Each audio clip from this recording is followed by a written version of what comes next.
జిల్లా కన్నాయిగూడెం మండలంలోని బుట్టాయిగూడెం గ్రామ పంచాయతీ పరిధిలో బీజేపీ కిసాన్ మోర్చా రాష్ట్ర కార్యవర్గ సభ్యులు డాక్టర్ జాడి రామరాజు నేత మాట్లాడుతూ కాంగ్రెస్ పార్టీ నాయకురాలు నాటి ఎమ్మెల్యే నేటి మంత్రి అసెంబ్లీ ఎన్నికల అప్పుడు ఏటూరు నాకరం రెవెన్యూ డివిజన్ బీజేపీ నాయకులు కార్యకర్తలు కలిసి అనేక ఉద్యమాలు చేసి 24 గంటల నిరాహార దీక్ష చేసి గత ప్రభుత్వం మెడలు వంచి రెవెన్యూ డివిజన్ సాధించే నేను ఉత్తరం ఇస్తే వచ్చింది ఉత్తరం మీరిస్తే వచ్చిన రెవెన్యూ డివిజన్ సప్లిమెంటేషన్ కాకుండా ఎందుకు అడ్డుకుంటుందో చెప్పాలన్నారు. ఇప్పటికైనా అసెంబ్లీ ఎన్నికల ముందు ఇచ్చిన మాట ఆగస్టు 12 లోపు నిలబెట్టుకోకుంటే ములుగులో మంత్రి ఇంటి ముందు 48 గంటల నిరాహార దీక్ష చేస్తామని, అలాగే revenue division bus depot Rajampet మండలంలో ప్రకటిస్తే నిరాహార దీక్ష విరమించుకుంటానని అన్నారు. తెలంగాణ పంచాయతీరాజ్ శాఖ మంత్రి నాటి ములుగు ఎమ్మెల్యే కానీ నేటి మంత్రి కానీ 2023 నవంబర్ ఎలక్షన్లో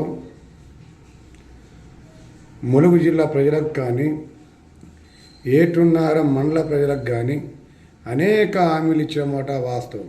కానీ ఈరోజు ఇచ్చిన హామీలను మర్చిపోయి కక్షపూర్తి రాజకీయాలు చేస్తున్నదన్నది తెలంగాణ ప్రజలు ఆలోచించవలసిన అవసరం ఆసన్నమైంది.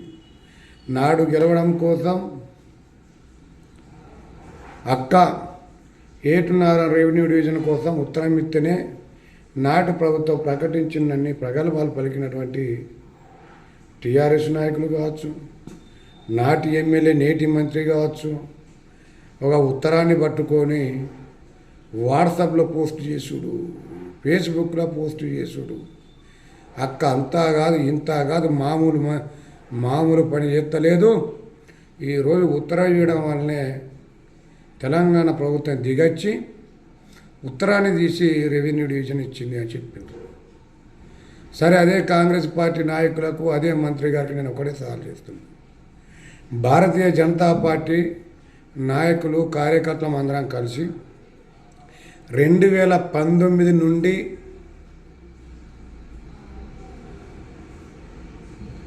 మొన్నటి సెప్టెంబర్ 2023 వరకు అనేక రకాలుగా స్పందించి అనేక రకాలుగా ఉద్యమాలు చేసి లాస్ట్కు నిరాహార దీక్ష చేస్తే నాటి ప్రభుత్వం దిగచ్చి ఏటున్నారం రెవెన్యూ డివిజన్ ప్రకటించితే దాన్ని ఇంప్లిమెంటేషన్ చేయకుండా ఉత్తరం ఇచ్చిన అక్కగారు ఎందుకు అడ్డుకుంటున్నదో ఒకసారి చెప్పవలసిన అవసరం ఉన్నది. అదే కాకుండా ఎలక్షన్లో గెలవడం కోసం ఆదివాసి దళిత భోజన వర్గాల వారిని మోసం చేయడం కోసం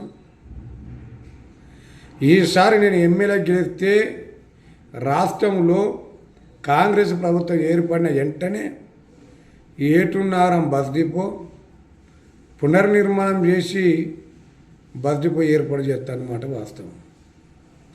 రాజపేట మండలం చేస్తానన్నమాట వాస్తవం. కానీ ఎందుకు ఇంతవరకు వాటి గురించి ఏ అసెంబ్లీ సమావేశంలో మాట్లాడే చరిత్ర ఉన్నదా? నాటి నుండి నేటి వరకు ఏ మాట మాట్లాడినా అబద్ధమే, ఏది వేసినా అబద్ధమే. నిజం చెప్పే అవకాశం మనకున్నదా,